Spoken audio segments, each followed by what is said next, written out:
Hi, welcome to mark TV. నేను మీ journalist Manoj. So ఈరోజు మనతో పాటు యాడ్ అయ్యారు ప్రముఖ political analyst and senior journalist Lalit Kumar గారు. అన్న అసలు పర్టికులర్గా వైసీపీ టార్గెట్ ఇక్కడ కూటమిలో ఎవరు అంటే అందరూ అనుకున్న విధంగా టీడీపీని ఎక్కువ వైసీపీ టార్గెట్ చేయదు, పవన్ కళ్యాణ్ టార్గెట్ చేస్తూ ఉంటుంది. రోజా మాట్లాడినా, జగన్మోహన్ రెడ్డి మాట్లాడినా, ఎవరు మాట్లాడినా. సో ఇలాంటి నేపథ్యంలో అసలు పవన్ కళ్యాణ్ పరిస్థితి ఏంటి, పార్టీ పరిస్థితి ఏంటి? పార్టీ పరిస్థితి ఇక్కడ జనసేన పార్టీలో Pawan Kalyan good, Janasena party not good. Pawan Kalyan బాగున్నాడు, ఆయన మంత్రిత్వ శాఖలు కూటమిలో ఆయన పనిలో హీఈస్ కంఫర్ట్, హ్యాపీగా ఉన్నాడు పవన్ కళ్యాణ్. కానీ పవన్ కళ్యాణ్ ఏదైతే పార్టీ పెట్టుకున్నాడో ఆ పార్టీ హ్యాపీగా లేదు, ఆ పార్టీ జన సైనికులు హ్యాపీగా లేరు, ఆ పార్టీ ఎమ్మెల్యేలు హ్యాపీగా లేరు, ఆ పార్టీ కార్యకర్తలు హ్యాపీగా లేరు. పవన్ కళ్యాణ్ మాత్రమే హ్యాపీగా ఉన్నారు. కానీ వీళ్ళు పార్టీలో ఏం జరుగుతుంది, నా పార్టీ ఎలా ఉంది అనే విషయంలో దాని గురించి ఆలోచించడం లేదు పవన్ కళ్యాణ్ అని నాకు అనిపిస్తుంది. తెలుగు ప్రజలకు కూడా అదే అనుకుంటున్నారు. పవన్ కళ్యాణ్ పార్టీని వదిలేశాడు, దానికో పద్ధతి ఉండదు, దానికో విధానం ఉండదు, ఒక స్ట్రక్చర్ ఉండదు, దానికి పట్టించుకునేవాడు ఉండడు. జన సైనికుల్ని నాయకుల్ని పార్టీ ఆఫీసులకే రానివ్వరు. అది ఎప్పుడు తాళం వేసి ఉంటారు. ఎప్పుడో పవన్ కళ్యాణ్ వచ్చినప్పుడు ఓపెన్ చేస్తారు, లేకపోతే పవన్ కళ్యాణ్కి సంబంధించిన కొంతమంది 4-5 వ్యక్తులు ఎవరైతే ఉంటారో వాళ్ళు మాత్రమే ఉంటారు. కార్యకర్తలు వీళ్ళంతా గేటు బయట ఉండాలి. లోపల నుంచి ఏదైనా చీటీ వస్తే ఆ చీటీలో ఉన్న పేర్లు మాత్రం లోపలికి వెళ్ళాలి.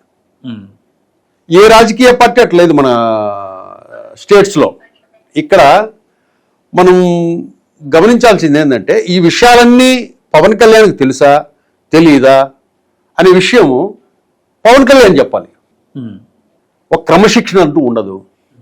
సస్పెండ్ చేస్తారు, పార్టీలో కార్యక్రమాల్లో పాల్గొనేలా చేస్తారు.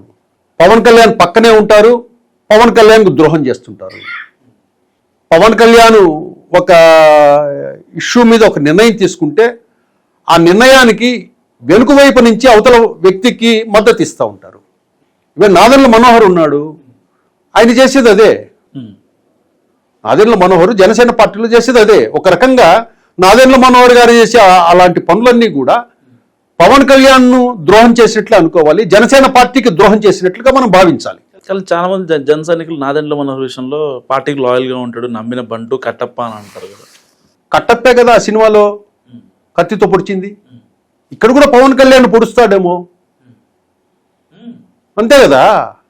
అంటే అంత స్కోప్ ఆయనకుందా? అంటే జన సైనికులు ఇస్తారంటారా? ఇక్కడ పవన్ కళ్యాణ్ ఒక నిర్ణయం తీసుకున్నప్పుడు ఆ పవన్ కళ్యాణ్ నిర్ణయం మీద మీరు వెళ్ళాలా. ఒక పవన్ కళ్యాణ్ నిర్ణయం తీసుకుంటే ఆ నిర్ణయానికి అవతల వ్యక్తులకు మద్దతు ఇచ్చేది నాదెండ్ల మనోహర్ అనే వ్యక్తి బ్యాక్ ఎండ్ లో. దాన్ని ఎట్లా చూడాలి? ఒక వ్యక్తిని పవన్ కళ్యాణ్ పార్టీ నుంచి దూరంగా ఉండని చెప్పి సస్పెండ్ చేశాడు. ఆ వ్యక్తులకు నాదెండ్ల మనోహర్ ఎంకరేజ్ చేస్తాడు, ఆయన వేదికల మీద వెనక పక్క కూర్చోబెట్టుకుంటాడు. అది ద్రోహం కాదా? నాదెండ్ల మనోహర్ చేసే ద్రోహం కాదా? నువ్వే నీ పార్టీ క్రమశిక్షణ పాటించకపోతే, మీ అధ్యక్షుడి ఆదేశాలు నువ్వు పాటించకపోతే అది మీరు జనసేన పార్టీకి చేసే ద్రోహమే కదా. ఇంకెప్పుడు బాగుపడుతుంది పార్టీ? అసలు దేశంలో ఏ రాజకీయ పార్టీకి పట్టనంత అదృష్టం జనసేన పార్టీకి బట్టి. అవును, 21కి 20 సీట్ ఇచ్చి మిమ్మల్ని నిలబెడితే ఒక బ్రహ్మాండంగా ఆ పార్టీని నిర్మించుకొని క్రమశిక్షణతో వెళ్లాల్సింది పోయి పవన్ కళ్యాణ్ పార్టీకి పవన్ కళ్యాణ్ చేస్తుంటే వీళ్ళ పార్టీకి వీళ్ళు, అసలు పార్టీలో కార్యకర్తలు ఎక్కడున్నారో కూడా తెలియని పరిస్థితి ఉంది. ఈరోజు సభ్యత్వాలు వేస్తున్నారు కదా, సభ్యత్వాలు ప్రజలు తీసుకోవటం లేదు. సరే, ఎమ్మెల్యే అరవ శ్రీధర్ విషయంలో పవన్ కళ్యాణ్కి ఏమన్నా కొంచెం అయినా ఆ బురద అంటే అవకాశం ఉందంటారా పార్టీ పరంగా? ఇక్కడ పార్టీ పరంగా ఏ పార్టీ అయినా కూడా అంతకుముందు టీడీపీలో సత్యవేడు ఎమ్మెల్యే ఆ కోనేటి ఆదిమూలం ఉన్నప్పుడు పార్టీకి డ్యామేజ్ అవుతుంది, అలాంటి పార్టీ ఎమ్మెల్యే అంటారు. అవును, ఇప్పుడు ఇదే విషయంలో జనసేన పార్టీకి కూడా జనసేన పార్టీ ఎమ్మెల్యే అంటాడు, టీడీపీ ఎమ్మెల్యే అంటారు. టీడీపీ ఎమ్మెల్యే అంటే ఏదైనా వైసీపీ పార్టీ అయినా కూడా తప్పు చేస్తే వైసీపీని ఎన్నిసార్లు అన్నారు, ఎన్నున్నారు వీళ్ళు అన్నారు కదా. పార్టీకి డ్యామేజ్ అనేది ఉంటుంది. కానీ వీళ్ళు చేసేది ఏంటంటే ఆ ఎమ్మెల్యేని సస్పెండ్ చేస్తారు. అది కాదు సొల్యూషన్. నువ్వు రాజీనామా చేయించి నీ పార్టీకి చెడ్డ పేరు వచ్చింది కాబట్టి నీ పార్టీలో ఉండి నీ సిద్ధాంతాలకు విరుద్ధంగా ప్రవర్తించినాడు కాబట్టి, ఒక మహిళకు అన్యాయం చేసినాడు కాబట్టి నువ్వు పార్టీ నుంచి రాజీనామా చేయించి డిస్మిస్ చేయాల్సిన నిర్ణయం తీసుకోవాలి. కానీ ఏ పార్టీ ఆ విధంగా చేయదు. ఎందుకంటే రాజీనామా చేయిస్తే ఎలక్షన్స్ వస్తాయి. ఎలక్షన్స్ వస్తే జగన్ గెలిచాడు అనుకో, పొరపాటున వైసీపీ పార్టీ గెలిస్తే 1000 ఏనుగుల బలం వస్తుంది జగన్కు. ఆ నిర్ణయం తీసుకోలేరు. ఈ జనం కూడా కొద్ది రోజులు మర్చిపోతారులే అని చెప్పి ఆ ఎమ్మెల్యేని కొద్ది రోజులు పక్కన ఉన్నాయా అంటారు. మళ్ళీ ఆయన పని ఆయన వాళ్ళు చేసుకుంటూ పోతుంటారు. ఇదంతా ఒక రకంగా ప్రజలను మోసం చేసినట్లే మనం భావించాలి, అది ఏ పార్టీ అయినా కూడా. ఇక్కడ జనసేన పార్టీ పరిస్థితి, ఇప్పుడు సభ్యత్వం తీసుకునే వాళ్ళు లేరు. 500 నుంచి 400 చేశారు. కొంతమంది దొంగ సభ్యత్వాలు చేస్తున్నారు. కొంతమంది అడుక్కొని వాడి ఆధార్ నంబరు ఇవన్నీ తీసుకునేసి వాడి డబ్బులు కూడా వీళ్ళే కడుతున్నారు. చివరికి ఎమ్మెల్సీ నాగబాబు ప్రెస్ రిలీజ్ ఇచ్చి పవన్ కళ్యాణ్ వెంట నడవండి, సభ్యత్వం తీసుకోండి అని అడుక్కోవాల్సిన పరిస్థితి ఏర్పడింది జనసేన పార్టీకి ఈరోజు. కేవలం 2 సంవత్సరాలు అధికారం వచ్చే 2 సంవత్సరాల్లోగా, అంటే అధికారం వచ్చిందని చెప్పి మీరు అహంకారంతో పార్టీని, కార్యకర్తల్ని గాలికి వదిలేసి ఆ నామినేటెడ్ పోస్టులలో కూడా ద్రోహమే, అన్యాయమే. జన సైనికులు ఎవరికి చెప్పుకోలేక కూటమి స్ఫూర్తికి విఘాతం కలగకూడదు, సర్దుకుపోండి అని చెప్పేసి పవన్ కళ్యాణ్ చేసిన పనికి ఈరోజు జనసేన నాయకులు ఇబ్బంది పడుతున్నారు. జన సైనికులు, వీర మహిళలు అయితే ఇంకా దారుణంగా ఉన్నారు. ఆ పార్టీలో అధికార ప్రతినిధులు కూడా ఎక్కడ టీవీలో కనపడరు మనకు. అటువంటి దీన పరిస్థితుల్లో జనసేన పార్టీ ఉంది. అంత ఎత్తుగా ఎదిగిన పార్టీ అదే స్థాయిలో పతనానికి చేరువ అవుతుందంటే జనసేన పార్టీని ఒక ఎగ్జాంపుల్గా రేపు భవిష్యత్తులో చూపించాల్సిన అవసరం ఉంటుంది. లేదా ఇప్పటికైనా జనసేన పార్టీ పవన్ కళ్యాణ్ మేలుకొని పార్టీ మీద దృష్టి పెట్టి కనీసం టీడీపీ పార్టీ స్ట్రక్చర్ పక్కనే ఉంటుంది కదా, టీడీపీ పార్టీ స్ట్రక్చర్ని మెచ్చుకుంటాడు. మళ్ళీ నువ్వు అదే స్ట్రక్చర్ ఫాలో చెయ్యి నీ పార్టీలో. ఎందుకు చేయలేకున్నావు? ఒకప్పుడు మనోజ్, జగన్ హయాంలో ఒక ఇన్సిడెంట్ జరిగితే ఏదన్నా సోషల్ మీడియాలో జన సైనికులంతా కూడా విరుచుకుపడేవారు. అది పెద్ద సైన్యంలాగా ఉండేది. వైసీపీని అటాక్ చేసేవాళ్ళు. అసలు జనసేన సోషల్ మీడియాకి టీడీపీలు జనసేనలు కూడా కొంచెం తట్టుకునేటి కాదు. అంత యాక్టివ్గా, అంత యంగ్స్టర్స్ స్వతంత్రంగానే దాడి చేసేవాళ్ళు. పవన్ కళ్యాణ్ చెప్పేవాడు కాదు, వాళ్ళకి ఏం జీతాలు ఇచ్చేవాడు కాదు. వాళ్ళు స్వతంత్రంగా అటాక్ చేసేవాళ్ళు. ఈరోజు ఆ సైనికులంతా ఎక్కడికి పోయినారు? కనీసం వాళ్ళని పట్టించుకున్న పాపాన పోలా ఈ పార్టీ. వాళ్ళు ఏమడుగుతారు? ఒక కాలేజీలో ఫీజు, ఒక హాస్పిటల్ గురించి అడుగుతారు.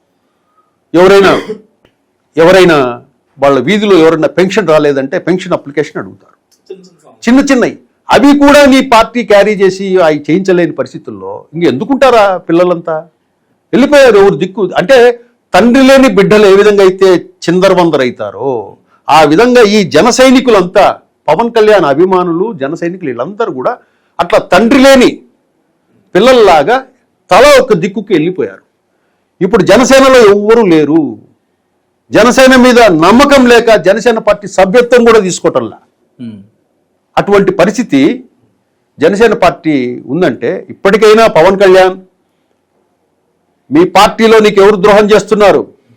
కండ్లకు కట్టినట్టు నాదెండ్ల మనోహర్ గారు చేస్తే కండ్లకు ఎదురు కనపడుతున్నాయి. నిర్ణయం పవన్ కళ్యాణ్ చేసుకుంటే దానికి వెనుకుండే అవతలకి మద్దతు ఇస్తే అది కరెక్ట్ ఎట్లా అవుతుంది చెప్పు? ద్రోహమే కదా. నాదెండ్ల మనోహర్ గారు అది చేస్తున్నారు. కానీ నాదెండ్ల మనోహర్ గారు కూడా మారాలి. అటువంటి ఎంకరేజ్ చేయకూడదు. నువ్వే ఎంకరేజ్ చేస్తే ఎట్లా? పార్టీలో నంబర్ 2 వ్యక్తివి. మీ పార్టీ నిర్ణయాన్ని నువ్వే తొందరలో దొక్కితే ఏం చెప్పాలి నాదెండ్ల మనోహర్ గారికి? కాబట్టి నాదెండ్ల మనోహర్ గారు కూడా మారాలి. ప్రస్తుతం అయితే పవన్ కళ్యాణ్ చాలా ప్రమాదంలో ఉన్నాడు. ఇప్పుడు వైసీపీ పార్టీ పవన్ కళ్యాణ్ని టార్గెట్ చేసింది. నిన్న 2 రోజుల ముందు నుంచి కూడా పవన్ కళ్యాణ్ కుటుంబాన్ని కూడా సోషల్ మీడియాకి లాగి వాళ్ళ కుటుంబ సభ్యుల వివరాలతో పాటు, పిల్లల వివరాలతో పాటు వాళ్ళ భార్య పాన్ నంబర్లను కూడా సోషల్ మీడియాలో పెట్టి వాళ్ళ పుట్టుకల్ని ప్రశ్నిస్తూ అతన్ని మీద దాడి మొదలుపెట్టింది. అంటే వైసీపీ పార్టీకి, టీడీపీ పార్టీ కంటే ముందు పవన్ కళ్యాణ్ అనే వ్యక్తిని రాజకీయంగా చంపేయాలి, అతనిని నీచాతిగా చిత్రీకరించాలి. తన కుటుంబము, తన పిల్లల పుట్టుకలు, తన పెళ్ళిళ్ళు, తన భార్యలకు సంబంధించిన అంశాలన్నీ మళ్ళీ రోడ్డు మీదకి ఈడ్చాలి, ఆ పిల్లలు వాళ్ళకు పుట్టలేదని చెప్పాలి అనే ప్రయత్నం వైసీపీ పార్టీ మొదలుపెట్టింది నిన్నటించి. ఇంకా రాబోయే రోజుల్లో ఇంకా పవన్ కళ్యాణ్ని మానసికంగా ఛిద్రం చేసేదానికి వైసీపీ పార్టీ సిద్ధంగా ఉంది. అలాంటి పరిస్థితుల్లో నీకు వచ్చిన అవకాశానికి నీ పార్టీని నిర్మాణం చేసుకుని బలోపేతం చేసుకునే పరిస్థితుల్లో నువ్వు వదిలేసి నీ ఇష్టం వచ్చినట్టు మీరు తిరుగుతుంటే వీళ్ళ పార్టీకి వీళ్ళు తిరుగుతున్నారు నాయకులు. ఎప్పుడు కూడా పార్టీ కార్యాలయం దేవాలయం లాంటిది. అలాంటి దేవాలయంలోకి కార్యకర్తలకి ఫస్ట్ ప్రయారిటీ. అలాంటి పార్టీ ఆఫీస్కే మీరు తాళం వేసుకుని కూర్చొని ఉంటే ఇంకా జనసేన లీడర్లు ఎక్కడికి వెళ్ళాలి? ఇప్పటికైనా జనసేన పవన్ కళ్యాణ్ మారాలి. ఇంకా ఎక్కువగా గతంలో 2019 నుంచి 2024 వరకు జరిగిన టార్గెట్ కంటే ఇప్పుడు బలంగా టార్గెట్ జరుగుతోంది. దీంట్లో భాగంగా కొంతమంది ఇన్నర్గా కూడా పవన్ కళ్యాణ్ని కిల్ చేసేందుకు, అంటే రాజకీయంగా చంపేందుకు వాళ్ళు అండర్ గ్రౌండ్ వర్క్ కూడా చేస్తున్నారు. ఇది కూడా గమనించుకోవాలి. ఈ లోపల నీ సైన్యాన్ని నువ్వు సిద్ధం చేసుకొని వాళ్ళతో మమేకమయ్యి వాళ్ళందరినీ అడాప్ట్ చేసుకొని చేయకపోతే కనుక భవిష్యత్తులో చాలా కష్టం. ఈరోజు పవన్ కళ్యాణ్కి సోషల్ మీడియా ఎవరు లేరు. పవన్ కళ్యాణ్ మద్దతుగా నిలుస్తున్నది 3-4 యూట్యూబ్ ఛానల్లే. అంతకుముందు ఎన్నో ఛానల్స్ ఉన్నాయి. కనీసం వాళ్ళకి గెలిచిన తర్వాత కనీసం థ్యాంక్స్ కూడా చెప్పినోడు కాదు పవన్ కళ్యాణ్. ఈ రోజుకి ఆ ఛానల్స్ పనిచేస్తున్నా కూడా ఆ ఛానల్స్కి ఏ ఒక్క రూపాయి జనసేన పార్టీ సాయం చేసింది కాదు. అయినా కూడా పనిచేస్తూ ఉన్నారు. ఈరోజు చూసుకుంటే కనుక మొత్తం సోషల్ మీడియా టీం అంతా కూడా వైసీపీ పార్టీ లాక్కెళ్ళిపోయింది. ఇప్పుడు సోషల్ మీడియా కూడా చేయడానికి ఏమీ లేవు.